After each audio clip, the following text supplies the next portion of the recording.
Hello and welcome to this Against the Storm tutorial on the Smoldering City.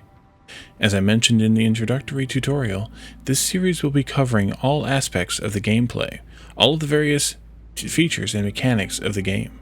However, with the game still being in early access, some of these aspects may be altered slightly or greatly throughout the development period. When that happens, I plan to provide some kind of update, either with an updated tutorial video or at a minimum as a pinned comment. With that said, let's get started. So the Smoldering City is, of course, this part here in the middle of the map, set upon a volcano. There are two ways of accessing it. One, you can click on the button up here, or two, you can just click on the volcano. Within the Smoldering City, there are two main actually two components to it. The first one is the upgrades tree, and the second is the deeds. There is a third that is related. It is the daily expedition. But these are the two main components. So let's start with the upgrades tree.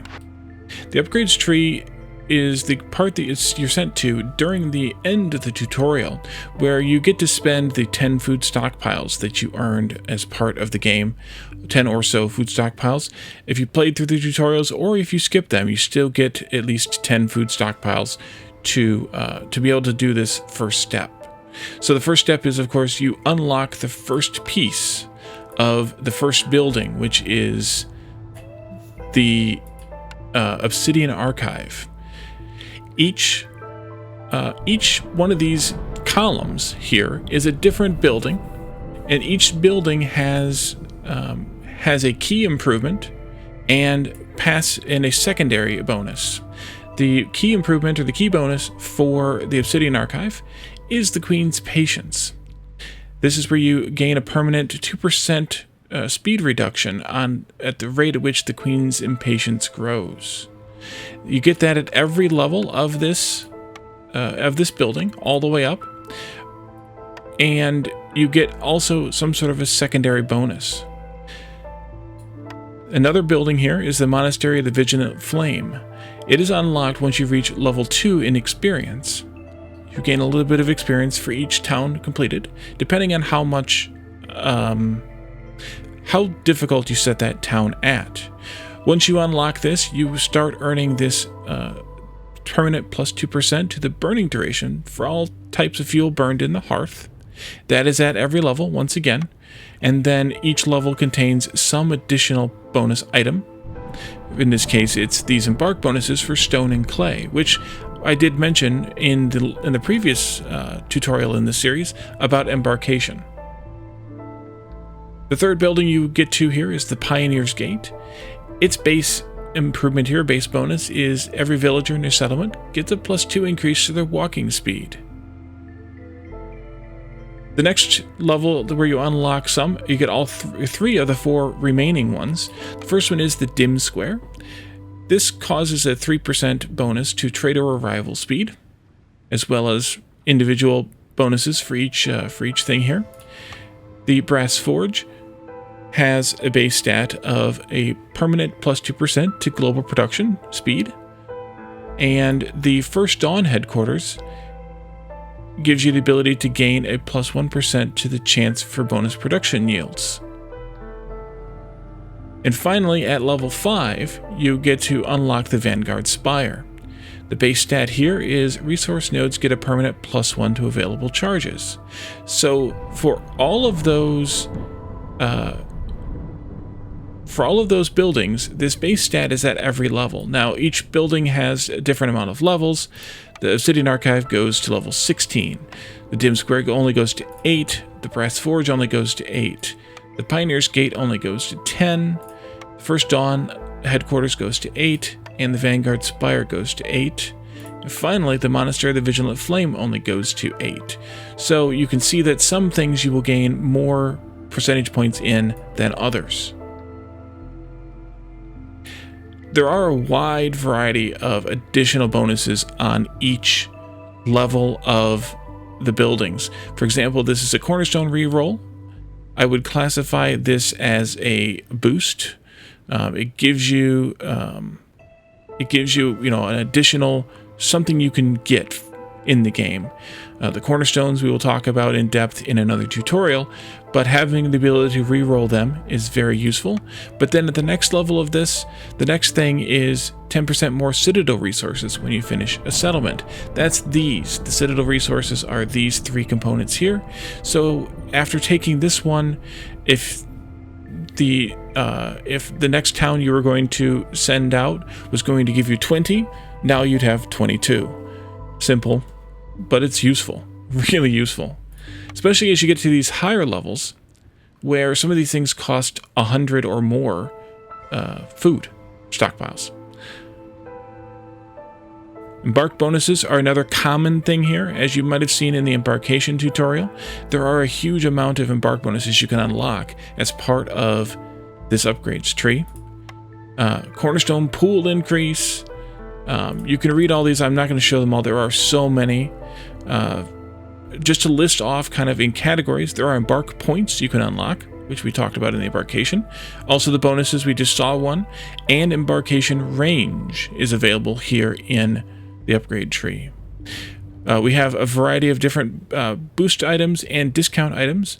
The Citadel resources, which we saw, as well as embark goods multipliers. We talked about those in the embarkation tutorial.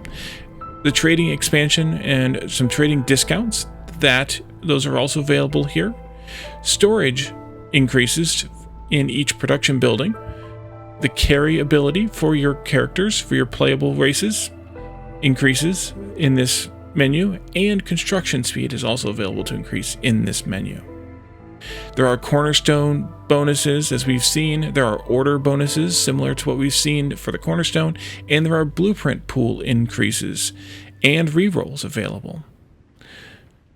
You can unlock different types of buildings and essential buildings. Essential buildings are the buildings that you start the game with. World map vision, both from the point of view of the Citadel and the point of view of towns, so that you can see more of the map than you do at the very beginning of the game. Unlocking the deed function, which we did by unlocking this specific one at the very beginning, and we're going to talk about deeds in a moment. You can also unlock the competitive factions that you may have seen if you watched my previous series on the game, where we had the other factions on the map. And the daily expedition is unlocked as part of this, and that is this button here. And as I mentioned, we're going to make this a separate tutorial, but just know that there is a daily expedition that you can unlock as part of this. There is a bonus called Last Stand, which is actually a very interesting one. I know that the last one is up here at the end, but what this gives you is, if you fill up your impatience bar, you have a certain amount of time, 30 seconds per unlock of the Last Stand, and I think there are at least 2 or maybe 4. You get 30 seconds to get that hostility or get that impatience down before you actually lose the game. So it's kind of a nice bonus, and it's kind of unique in these. And then it does unlock some advanced abilities, some advanced features, and some advanced control systems as part of the game here. One of those advanced control systems is the consumption control panel, for example, which we will talk about in a later tutorial as well. So now that we've finished talking about the upgrades tree, let's talk about the deeds tree. Here, there are listed a myriad of different types of deeds, broken out into these different categories, all, of course, general, exploration, prosperity, and industry. There's also another category called historical, which I will show you in a little bit by opening up another save. Historical are similar to, or like archived deeds, where they aren't valid for the game anymore, but they were valid during at some point in the early access period, and so they have kept them in, but the only way you can get them is by having played the game during that time period.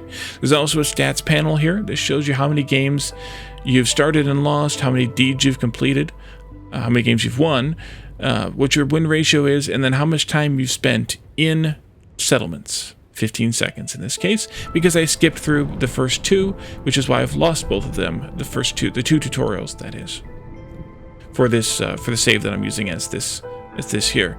By selecting these, of course, you get to see just the deeds that fit under that category, or you can go to all. You can also search for a keyword here, and you can sort them by recommended, by the progress you've completed on them.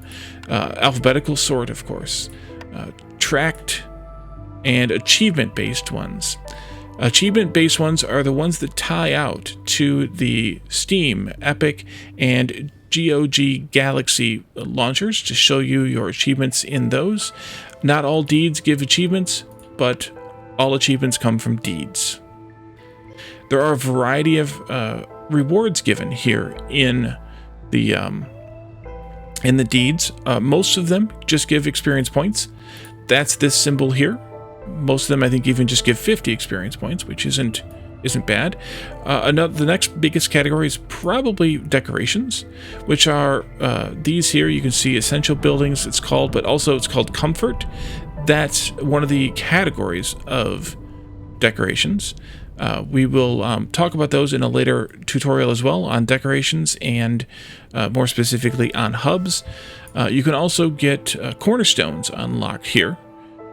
Embark bonuses as well, if I can find one of those. I don't know where they are. That's another cornerstone.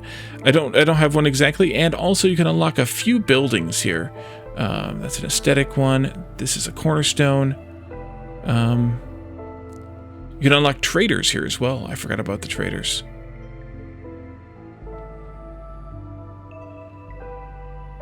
So decoration. An embark bonus for reeds. I knew there was reeds in there. I mentioned that in the embarkation tutorial even, but I couldn't remember where they came from. And finally, I think I said buildings, but I haven't found a building yet. I think maybe the only building here is the big shelter, and that's this one here.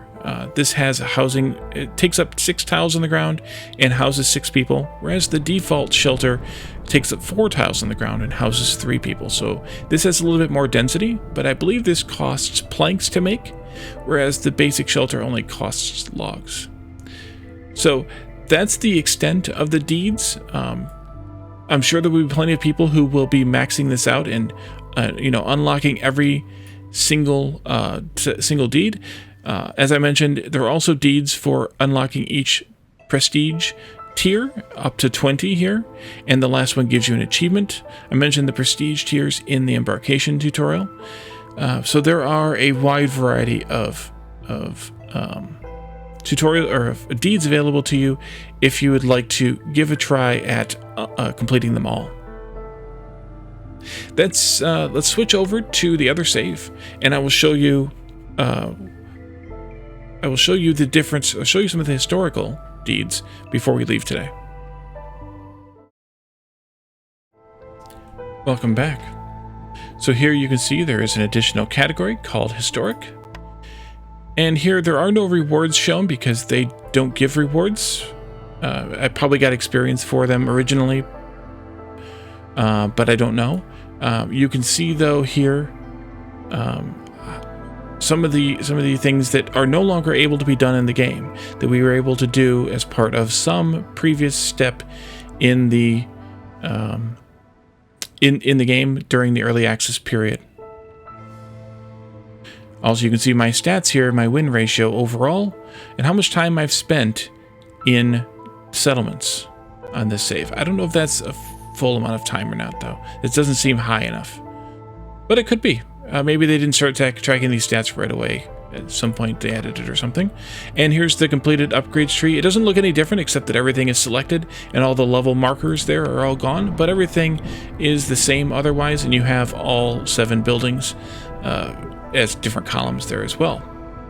So thank you all for joining me for this tutorial on the Citadel, the Smoldering City.